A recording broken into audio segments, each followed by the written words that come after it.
చూస్ country delight, live better. ఇప్పుడే country delight యాప్ని download చేసుకోండి. ధర్మ మహేష్ అనే వ్యక్తి మీ అల్లుడు. మీ కూతుర్ని ఫస్ట్లో మీరు కూడా నమ్మలేదు, తను చెప్తుంది కూడా అంత అంత ఫాల్స్ ఎలిగేషన్ అనిపిస్తుంది మాకు అనేది కూడా ఆమె చాలాసార్లు చెప్పింది. మీరు అవైలబుల్ లేరు కాబట్టి అది వాస్తవమో కాదో కూడా ఎవరికి తెలియదు. తను చెప్పిన వాటిలలో ఇప్పటికీ అంటే అమ్మాయిలతో తిరుగుతున్నారు అనేది మెయిన్ ఆరోపణ అతని మీద. మిగతా ఆరోపణలు ఏం చేయలేదు అతను ఫస్ట్ నుంచి కూడా. ఇవన్నీ పక్కన పెడితే అసలు ధర్మ మహేష్ అనేవాడు యాజ్ ఎ అల్లుడుగా, మీకు కొడుకులు లేరు, ఎలా ఆయన బిహేవియర్ ఎలా ఉంటుంది అత్తమామల దగ్గర కావచ్చు? సో వైఫ్ అంటే తీసేయండి, అది మనం ఎంత అనుకున్నా పర్సనల్ లైఫ్ అది వాళ్ళది. మహేష్ మాస్క్ తీసిన దాకా మాకు అసలు మహేష్ మీద నెగిటివ్ థింకింగ్ లేదండి. అసలు మా అమ్మాయి అనుమానం పడుతుంది, లేదా మా అమ్మాయి అతని మీద కోపపడుతుంది. నేను ఒకసారి అడిగా, అమ్మ నీ కోపం నాకు ఇచ్చేయమ్మా అని కూడా అడిగాను నేను. ఓకే, చాలా బాగుండేది, డీసెంట్ బిహేవియర్ ఉండేది మా దగ్గర. అమ్మాయి మాత్రం అతని మీద డౌట్గానే ఉండేది. అమ్మాయి ప్రెగ్నెన్సీలో ఉన్నప్పుడు ఫస్ట్ టైం డౌట్ గా ఉండేది. అంటే ఎప్పుడు డౌట్ అంటే తను కొట్టడం ఇట్లాంటివి లేవు కదా? కొట్టడం కాదు, కొట్టడం అవి జనరల్ జరుగుతాయి, అవి అది వదిలేండి, అది పెద్ద మేజర్ కాదు మనకి. అమ్మాయి ఉన్న గదిలో పడుకోకుండా వేరే గదిలో పడుకుంటున్నాడని ఇటువంటివి ఉండేవి అనమాట. ఓకే, తర్వాత ఏమైందంటే అండి, అమ్మాయి ప్రెగ్నెన్సీతో ఉన్నప్పుడు జూను 2022 ఏదన్నా 23 ఒక్కొక్క నిమిషం మీకు ఈ మెసేజ్లు పెట్టాడు నాకు తెల్లారుజామున. చూడండి. హాయ్ మామయ్య, ఐఎమ్ వెరీ సారీ. మా పేరెంట్స్కి నేను చెప్పినా ఏం వినరు. Maybe I'm wrong or something. మా పేరెంట్స్కి మీ ఫ్యామిలీ ఇష్టం. నేను ఇంకా గౌతుతో మూవ్ అవ్వలేను. Sorry for what I'm doing now. ఏదైనా ఇంక నేను ఫేస్ చేయటమే. మీకు ఇది ఎంత బాధ కలిగిస్తుందో నాకు తెలుసు. మీరంటే ఇష్టం. I'm sorry. గొడవయ్యాక తన మీద నా మీద తన తప్పులు చూపించటం ఇంకా common. But maximum I will not talk about this. దయచేసి నన్ను క్షమించండి, ఎందుకంటే నేను ఇంకా భరించలేనంత తప్పులు ఏం చేసిందో తను కూడా చెప్తుంది. ఇప్పుడు చైల్డ్ విషయంలో అన్ని రకంగా I will be and just follow what you said.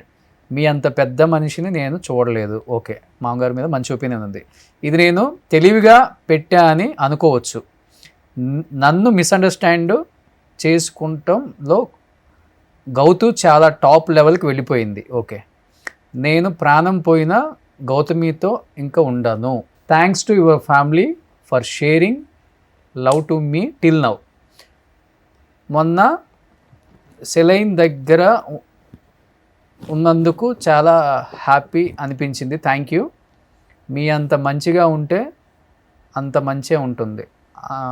నా వల్ల ఇంకా అవ్వదు మావయ్య. మా పేరెంట్స్ జస్ట్ అరుస్తారు, నేను చెప్పేది వినరు.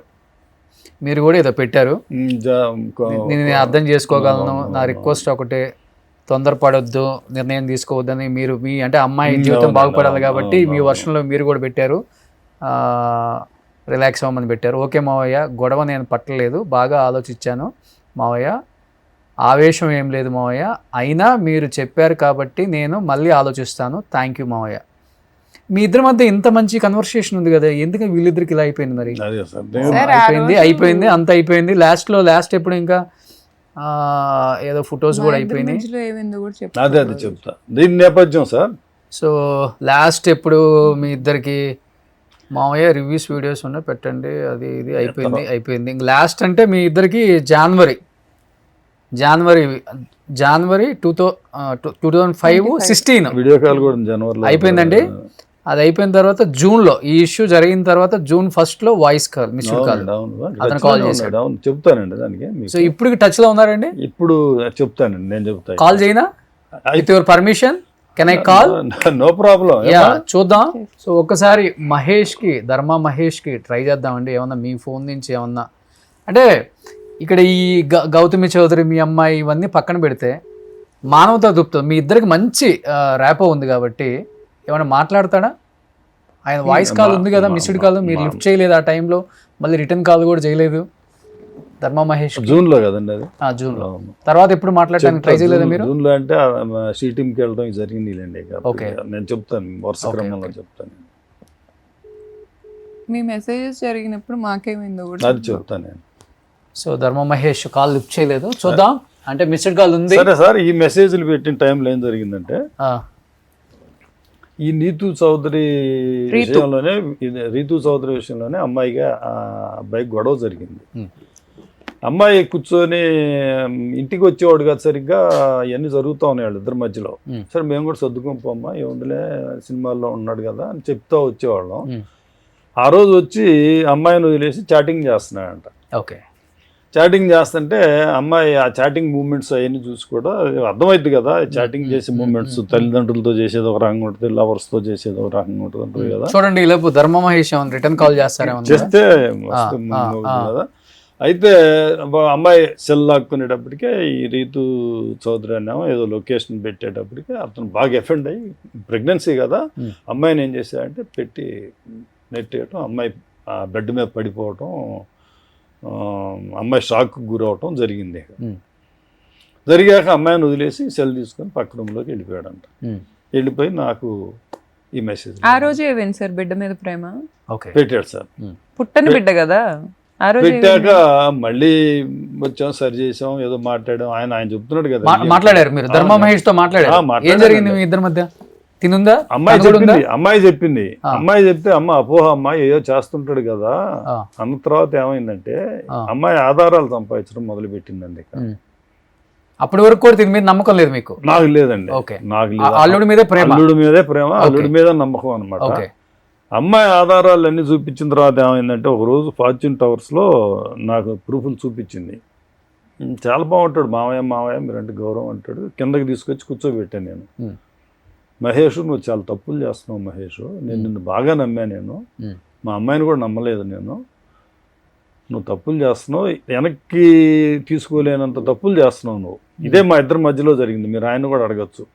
వెనక్కి తీసుకోలేని తప్పులు నువ్వు చేస్తున్నావు అంటే ఏంటి మావయ్య ఆడవాళ్ళ విషయమా అన్నాడు. ఇంతే అన్నాడు మహేష్. నేను ఆడవాళ్ళ విషయమా లేకపోతే గుర్రపు పందేలా లేకపోతే జూదమా మందా అనలేదు, నువ్వు ఆడవాళ్ళ విషయమా, నువ్వు ఎందుకు అంటున్నావు, నువ్వు తప్పు చేస్తున్నావు, నువ్వు అన్నట్టు ఆడవాళ్ళ విషయంలో చేస్తున్నావు నువ్వు.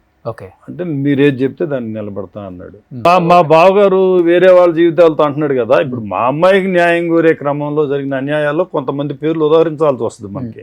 ఈ గౌతమ్ భార్యతోటి అది పార్ట్నర్ ఉన్నాడు కదా గౌతమ్, ఉంది మనం, ఎందుకంటే వాళ్ళ పేర్లు చెప్పకూడదు. ఒక అమ్మాయితోటి కాంటాక్ట్ ఉంది, అది దొంగ కూడా వాళ్ళ బజార్లో దొంగతనం చేయడు. నేను క్షమించరాని నేరం నువ్వు చేసావు, నేను మా అమ్మాయిని తీసుకొని వెళ్తున్నాను, నేను తర్వాత మాట్లాడదామని అమ్మాయిని తీసుకుని వెళ్ళిపోయానండి నేను. ఓకే, పిల్లగాడిని చూసుకోవాలన్నాడు, మా పిల్లగాడిని ఇచ్చా, నేను కాసేపు ఆడుకున్నాడు మేము వెళ్ళేటప్పుడే. కాదు మామయ్య నా వీక్నెస్. అతని దగ్గర ఉన్న నిజాయితీ ఏంటంటే అండి ఒకటి ఒప్పుకుంటాడు. ఓకే, దాన్ని ఇప్పుడు మరి మీకు ఇంత బాగా నచ్చింది గౌతమికి నచ్చలేదు మళ్ళీ? దాని దగ్గర ఒప్పుకున్నాడు నా బలహీనత ఉందని. దాని ఎపిసోడ్ దానికి ఉంది, ఏది దొరకనంత కాలం ఒప్పుకోలేదు, దొరికాక సిన్సియర్ గా ఒప్పుకున్నాడు. కాల్ వస్తుంది అనుకుంటా మీకు? ఇది కాదండి, ఇది వేరే వాళ్ళు. దొరికాక ఒప్పుకోవటం మా నాన్నకి నచ్చింది సార్. మీ నాన్నకి నచ్చింది? నాకు నచ్చింది, మగవాడి కాబట్టి, మగవాడి వర్షన్. నాకు నచ్చడం కాదండి, లైఫ్ పార్ట్నర్ కాబట్టి నచ్చదు అంతే. నాకు నచ్చడం కాదు, నాకు ఇంకా అతని నిజాయితీ ఇంకా నచ్చిన ఇన్సిడెంట్స్ ఉన్నాయి కొన్ని. తర్వాత ఏమైందంటే వీళ్ళిద్దరూ వేరు పట్టడం జనవరిలో, అమ్మాయికి వేరే ఇల్లు చూడటం, తీసి వేరే పెట్టడం, ఇవన్నీ జరిగినాయి కదా. జరిగినప్పుడు మహేష్ వచ్చేవాడు, రోజు వచ్చేవాడు వీళ్ళ విల్లాకి, పిల్లగాడితో ఆడుకునేవాడు, అమ్మాయితో మాట్లాడేవాడు, అమ్మాయి బిజినెస్ అమ్మాయి చూసుకునేది, అన్నీ బాగానే ఉండేది. ఆ పిల్లగాడు ఏం చేసేవాడంటే ఆడుకొని ఆ పిల్లగాడిని మళ్ళీ మాకు అప్పచెప్పి వెళ్ళేవాడు. 7 లోపల జరిగేది ఇది. ఈ క్రమంలో ఏమైందంటే అండి, 1 నెల 2 నెలలు వచ్చాడు బాగానే. ఒకరోజు మరి సడన్గా అతనికి ఏం దెయ్యం పట్టిందో ఏమో 10ంటికి ఫోన్ చేశాడు అమ్మాయికి. నేను కూడా ఉన్నా. ఫోన్ చేసి నేను ఇంటికి వస్తున్నా నేను అంటే, మహేష్ ఇది టైం కాదు కదా, నువ్వు రోజు వస్తున్నావు హాయిగా ఆడుకుంటున్నావు, నువ్వు ఈ టైం కాదంటే అతను మరి అల్లుడే కదండి భర్త, ఏమవుతుంది ఏ టైం వచ్చినా సార్ ఇలా మాట్లాడే మగాళ్ళందరూ పెళ్ళాలు ఎంతమందితో తిరిగినా ఇంటికి రానిస్తారా? ఇంటికి రానిస్తారని చెప్పండి. నేను ఏమో మిమ్మల్ని చూడాలనిపించింది, వేరుగా పెట్టేశాడు అమ్మాయిని, వేరుగా పెట్టేశాడు. అమ్మాయి ఉండే రెసిడెన్స్ వేరు, అతను ఉండేది వేరు. మరి రోజు 7ంటికి వచ్చేవాడు, ఆ రోజు 10ంటికి వస్తా అని ఫోన్ చేయడం అంటే కొంచెం మేలుగుతో చేశాడు. అమ్మాయి కూడా ఉంది కదా, ఇప్పుడు ఎట్లా పడుకునే టైం అసలు వాడు పడుకుంటాడు, వాడికి పాలిచ్చి పడుకోబెట్టాం, వాడికి డిస్టర్బ్ అవుద్ది. అమ్మాయి అంటే ఆడంటే బాగా కేర్ అండి అమ్మాయికి. వాడు పడుకుంటాడు ఇక 8 అతను 7ంటికి వచ్చినప్పుడు కూడా మేము మహేష్ నువ్వు తొందరగా ఎందుకంటే పగలు నిద్రపోనివ్వండి ఎందుకంటే నేను నిద్రపోడని 7 గంటలకల్లా అప్పచెప్పమనేవాళ్ళం వెళ్ళిపోయాడు బాగానే మేము అందరం బాగానే మాట్లాడేవాళ్ళం ఇంట్లో టీ తాగేవాడు వెళ్ళేవాడు. ఆ రోజు మరి ఎందుకు ప్రవర్తించాడో కానీ చాలా ర్యాష్గా వచ్చాడు. తారు వెహికల్ వేసుకొని వచ్చాడు.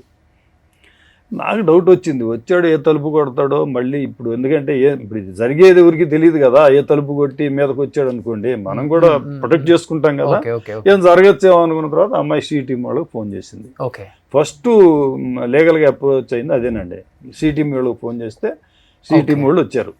అతను రాకముందే అతను అక్కడే ఉన్నాడు, తారులో కూర్చున్నాడు, వెహికల్లో కూర్చున్నాడు, దిగల, ఇంటి లోపలికి రాలా, ఇంట్లోకి రాలా, తలుపు కొట్టలా, ఇలా ముందే కారు పెట్టుకుని కారులో కూర్చున్నాడు. కారులో కూర్చొని దిగి ఏమైనా రాళ్ళు వీళ్ళు వేస్తాడేమో అనుకున్నాను నేను. పాపం అటువంటి ఏం చేయలేదులేండి. అది వీళ్ళు సిటీ మోళ్ళు రాగానే 2 గేట్లు ఉంటాయి, ఒక గేట్లోంచి వెళ్ళిపోయాడు. ఇక వాళ్ళు ఏం చెప్పారంటే రేపు పొద్దున వచ్చి కంప్లైంట్ ఇవ్వమ్మా అన్నారు. అమ్మాయి కంప్లైంట్ ఇచ్చింది, నేను కూడా వెళ్ళా. మహేష్ని పిలిపించారు. చాలా ఓపెన్గా చెప్పాడు, నాకు ఆడవాళ్ళ బలహీనత ఉంది, నేను అమ్మాయి చెప్పి కరెక్టే, నాకు బలహీనత ఉంది, నేను కంట్రోల్ చేసుకోలేను నేను దానికి, ఇవన్నీ కూడా వాస్తవాలని సిటీ ముందు కూడా చెప్పాడు సార్ అతను. చెప్పిన తర్వాత వాళ్ళు కౌన్సిలింగ్ అన్నారు, కొంచెం గ్యాప్ తీసుకోండి మాట్లాడుకోండి అన్నారు. ఈ మాట్లాడుకునే క్రమంలో కూడా మళ్ళీ ఏమైందంటే ఇక ఈ విల్లాల్లోకి ఎంట్రన్స్ ఇవ్వరు, అక్కడ సెక్యూరిటీ వాళ్ళు గొడవ అయింది కదా, ఇక ఇతని వెహికల్ రానివ్వరు. ఇక నేను నా భార్య ఏం చేసేవాళ్ళం, ఈ కొడుకుని తీసుకొని ఆ అబ్బాయి ఎక్కడికి రమ్మంటే అక్కడికి వెళ్ళేవాళ్ళం. వెళ్ళేవాళ్ళం అండి, ఏఎంబి మాలు లేకపోతే ఇంకేమి ఉండేవి కదా, ఇవన్నీ కూడా అన్ని వెళ్ళేవాళ్ళం. 2-3 గంటలు ఆడుకునేవాడు. సుమన్ టీవీలో మీ పర్సనల్ అండ్ బిజినెస్ ప్రమోషన్స్ కోసం కింది నెంబర్కి కాంటాక్ట్ చేయండి.